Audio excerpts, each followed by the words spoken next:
कहानी के शुरू में एक खूबसूरत शहजादा प्रिंसेस फ्यूना को एक टॉवर से आजाद करवाने के लिए बहुत सी मुश्किलें पार करके जब टॉवर तक पहुंचता है तो इसे वहां प्रिंसेस फ्यूना मिलती ही नहीं, क्योंकि इन्हें तो श्रेक बचाकर ले गया था और इन दोनों की शादी भी हो गई थी। दिखाया जाता है कि ये लोग दुनिया की सैर करके अब अपने घर वापस आई है, जहाँ एक बोलने वाला गधा इनके घर की देखभाल कर रहा था। और यही इन्हें खबर मिलती है कि प्रिंसेस फ्यूना की शादी की खुशी में इसे इसके मोहम्मद यानी किंग और क्वीन ने अपने महल में दावत पे बुलाया है। प्रिंसेस फ्यूना बहुत खुश थी, पर श्रेक वहाँ जाना नहीं चाहता था, लेकिन डंकी और फ्यूना की जिद के सामने वो कुछ कर भी नहीं सकता था। उसे उनकी बात माननी पड़ती है, महल जाना पड़ता है। ये लोग लंबे सफर के बाद अब महल पहुंचते हैं, जहां पूरा शहर इनके वेलकम के लिए आया था। सबको लग रहा था कि यहाँ पर एक प्रिंसेस और प्रिंस चार्मिंग आएंगे, पर ये क्या, यहाँ तो दो राक्षस आए थे, जिन्हें देखकर सभी लोग डर जाते हैं। बादशाह को भी ये सब देखकर बहुत ज्यादा बुरा लगता है, वो भी इनसे मिलना नहीं चाह रहा था, पर क्वीन इन्हें समझाती है कि फ्यूना उनकी बेटी है और इन्हें मिलना पड़ेगा। ऐसे वो लोग फ्यूना और श्रेक को अपने घर के अंदर ले आते हैं, जहाँ शाही खाने का इंतजाम था। इस खाने पर श्रेक और किंग की अच्छी खासी बहस हो चुकी थी, जिससे तंग आकर फ्यूना अपने कमरे में चली गई थी। वो अपने डैड और श्रेक दोनों के ही रवैये से बहुत ज्यादा दुखी थी, इसीलिए वो रो रही थी। उसके रोने पर यहाँ गॉड फेरी गाना गाते हुए आती है। वो अभी डांस कर रही थी कि इसी रूम में श्रेक भी आ जाता है, जिसको देखकर फ्यूना गॉड फेरी को बताती है कि ये मेरे हस्बैंड हैं। जो सुनकर गॉड फेरी शौकीन हैरानी रह गई थी। उसे लगता है कि फ्यूना के साथ बहुत बुरा हो गया है, इसीलिए वो फ्यूना को एक कार्ड देकर कहती है कि अगर कभी तुम्हें कोई मुश्किल हो तो बस तुम्हारे एक आंसू की बूंद और मैं यहाँ पे हाजिर हो जाऊंगी। उसके यहाँ से जाने के बाद श्रेक बहुत गुस्से में फ्यूना से कहता है, चलो यहाँ से जल्दी अपना सामान बांधो, हम यहाँ 1 मिनट भी नहीं रुकेंगे। उसका ये रवैया देखकर फ्यूना को और भी ज्यादा गुस्सा आ जाता है और वो श्रेक से कहती है, तुम बहुत मतलबी हो, हमेशा अपना अपना ही सोचते हो। मैंने तुम्हारे लिए क्या क्या नहीं किया, अपनी खूबसूरती ऐशो आराम सब छोड़ दिया, और तुम। ये सब बोलकर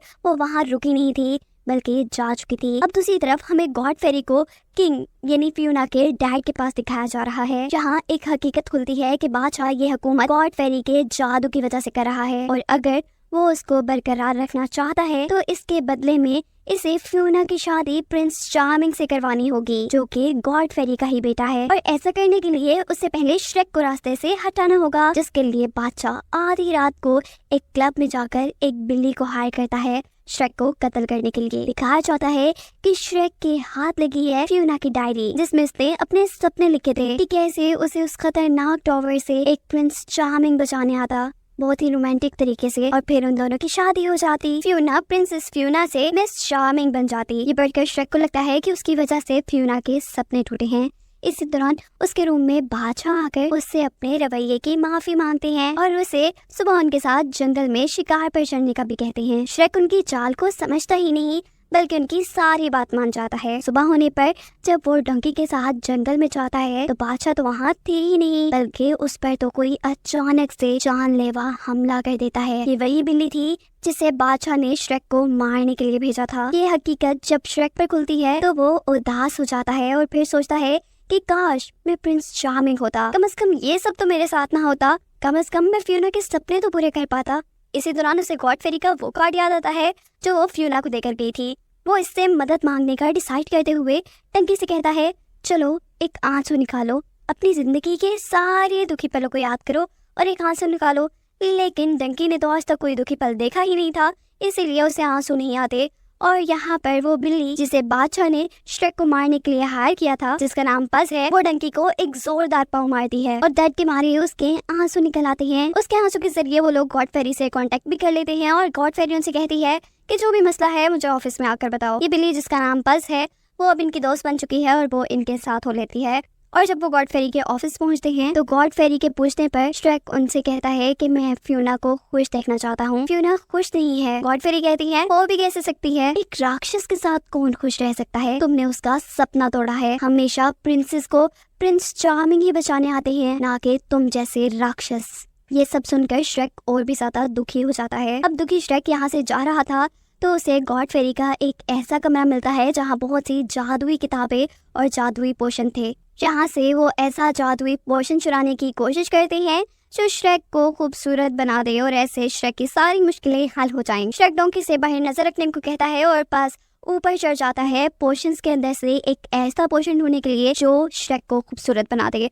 और इस दौरान गॉड फेरी के सिपाही डोंकी को देख लेते हैं। इससे पहले कि ये तीनों पकड़े जाते, वो पोशन जो पस को मिल चुका था, वो लोग इस पोशन को लेकर यहाँ से दूर भाग चुके थे। यहाँ से दूर जाने के बाद श्रेक इस पोशन को पीना चाह रहा था, क्योंकि वो इसकी बोतल के ऊपर पड़ चुका था कि इसको पीने से इसका असर फ्यूना पर यानी इसकी लाइफ पार्टनर पर भी पड़ेगा। लेकिन डंकी श्रेक को ऐसा करने के लिए मना कर रहा है, जबकि दूसरी तरफ पस उसे कह रहा है जल्दी जल्दी पियो। यहाँ पे एक छोटी सी लड़ाई हो जाती है और डंकी श्रेक के हाथ से वो बोतल लेके खुद पी लेता है। लेकिन पोशन अभी खत्म नहीं हुआ था। श्रेक भी उसके हाथ से लेकर वो पोशन पी चुका था, लेकिन श्रेक पर तो कोई असर नहीं होता और अब वो ना उम्मीद हो चुका है। बारिश भी अब जोरों की बरस रही है और वो लोग एक झोंपड़ी में जाके सो जाते हैं। सुबह होने पर ये हैरानकुन तौर पे वो एक खूबसूरत लड़के में बदल चुका है, जबकि उसका डोंकी एक खूबसूरत सफेद घोड़ा बन गया है। ये देखकर वो दोनों ही बहुत ज्यादा खुश होते हैं और तभी बस इस बोतल के ऊपर पड़ता है कि अगर श्रेक ने वक्त पर आधी रात से पहले फ्यूना को किस ना किया तो वो दोबारा से पहले जैसे राक्षस में बदल जाएंगे। इसीलिए वो बिना सोचे समझे फौरन से महल जाता है फ्यूना के पास, जो एक पहले की तरह शहजादी बन चुकी थी। वो फ्यूना को आवाज देता है, जो उसे ढूंढती हुई उस तक आ ही रही थी कि रास्ते में उसे प्रिंस चार्मिंग मिल जाता है। फ्यूना को प्रिंस चार्मिंग जादुई पोशन से बदला हुआ श्रेक लग रहा था, इसीलिए वो उसके गले लग जाती है। जबकि यहाँ दूर श्रेक उसके कमरे से ये सब कुछ देख रहा है और फ्यूना के इस रवैये से दुखी हो रहा है।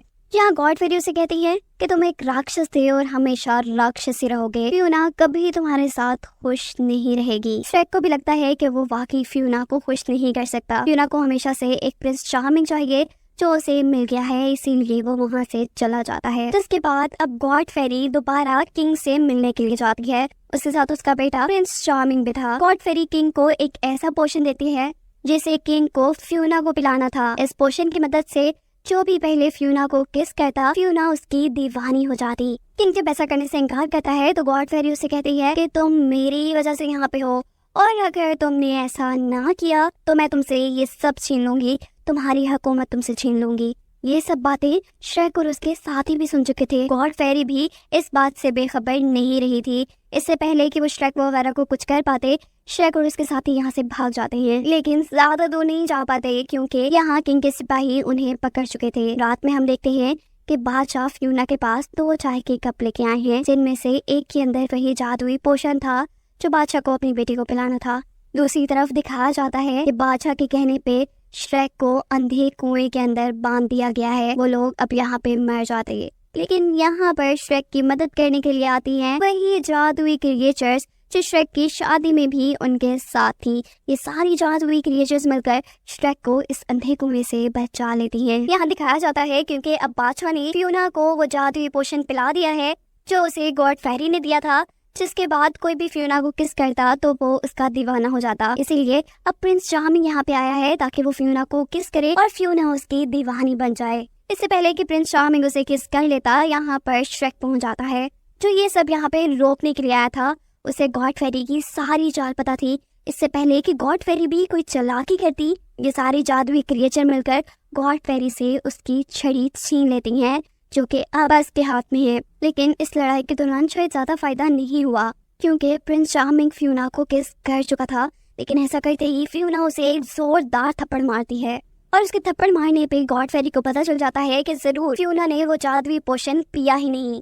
फ्यूना यहाँ श्रेक के पास आ गई थी और यहाँ गॉड फेरी अपना सारा गुस्सा किंग पे उतार रही थी कि तुमने आखिर उसे वो जादुई पोशन पिलाया कि नहीं। किंग उसे कहती है कि शायद मैं उसे गलत चाय का कप पिलाया। इससे पहले कि फ्यूना श्रेक को किस कर लेती, प्रिंस चार्मिंग पस के हाथ से गॉड फेरी की जादुई छड़ी लेकर अपनी मॉम यानी गॉड फेरी को ही दे देता है और गॉड फेरी उससे श्रेक पे जादू करने लगती है। अब श्रेक के साथ पता नहीं क्या हो जाता, लेकिन फौरन से उसके सामने आ जाते हैं बादशाह, जो उस जादू की वजह से मेंढक बन चुके थे और उन्होंने श्रेक को बचा लिया था। यहाँ श्रेक फ्यूना से कहता है कि अगर हम दोनों को हमेशा ऐसा ही रहना है तो आधी रात होने से पहले हमें एक दूसरे को किस करना होगा। लेकिन फ्यूना उसे मना कर देती है। फ्यूना कहती है कि मुझे पहले वाला श्रेक ही ज्यादा पसंद है। बातों ही बातों में आधी रात का वक्त भी गुजर जाता है और ये दोनों वापस अपने असली रूप में आ जाते हैं। ये लोग इसी रूप में ज्यादा खुश थे और ज्यादा खुश रह सकते थे। ऐसे सब लोग मिलकर जश्न मनाते हैं और इसी के साथ ही कहानी यहाँ खत्म हो जाती है।